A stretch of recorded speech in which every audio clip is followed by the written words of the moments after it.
Кофеин дуртай хүмүүсийн үйл яг энэ чинь лайк дараад үлдээчих. За би өмнө нь эрүүл мэндэд ямар ач тустай гэж хэлж өгч ирсэн бол за энэ удаад кофе ууснаар бүрэнд ямар одоо нөлөө үзүүлж болох талаар нь хэлж өгье. За нэгдүгürt гэвэл шээс өөх үйлдэл үзүүлж идэг. За кофенд дагуулгадж байгаа тэр кофеин бол өөрөө шээсийн ялгалтыг нэмэгдүүлээд өчтдөг.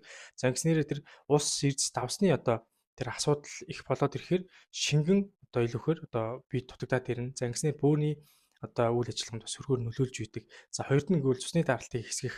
За кофеинд одоо суд загшаах тэр үйлдэл бол байж идэг. Түр зүрийн одоо нөлөөл байж байгаа. Ингэснээр даралт ихсэж идэг.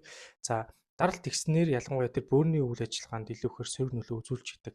За гуравт нь гэвэл бөөрийн чулуу үүсэлтэнд бас нөлөөлж болдог. За кофе бол өөрөө илүүхээр шээсийг хөөх үйлдэл үзүүлж байгаа. За энэ одоо биеэс тэр кальц болон магний гэх эрдцүүд маань одоо илүүдэлтэй ингээд гараад ирдэг. За энэ нь тэр бөөрийн чулуу үүсэлтэнд бас нөлөөлж болдго юм ба.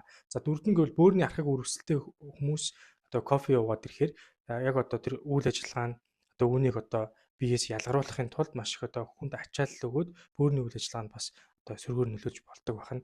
За тавд нь гэвэл цус бас өтгөрч болно. Яагаад гэвэл кофе уугаад тахаар их одоо шээгээд бие шингийн илүүхээр гадагшлаад ирж байгаа учраас бид бол тодорхой хэмжээний бас усны дутагдал ороод цус өтгөрөх энэ одоо зүйл байж идэг. За ингэснээр бас бөөрийн үйл ажиллагаанд сөргөөр нөлөөлж болох нэ. За харьцангуй эрүүл бөөрийн ямар нэгэн асуудалгүй хүмүүс бол өдөрт 1-2 аяг кофег бол уух нь эрүүл мэндэд ямар нэгэн сөрөг нөлөө байхгүй бас эрүүл мэндэд олон ач тустай талаараа өмнө бүгдээрээ ярилцсан. За гэхдээ кофе уухдаа бүгдээрээ яг одоо тэр ориг одоо кофег нь бол ууж явах хэрэгтэй, чанартай кофег нь ууж явах хэрэгтэй. Дээрэс нь энд бол сахар байхгүй байх хэрэгтэй. За мөн одоо сүү байхгүй ч гэдэг юм уу. Яг энэ одоо хар кофег ингэж одоо уух юм бол эрүүл мэндэд бол одоо ач тус бол нэлээд байж идэг. За бид нар кофег уухаараа одоо бие шингийх гадагшлуулаад байгаа учраас яах ёстой вэ гэвэл та нэг аяг кофе уулаа.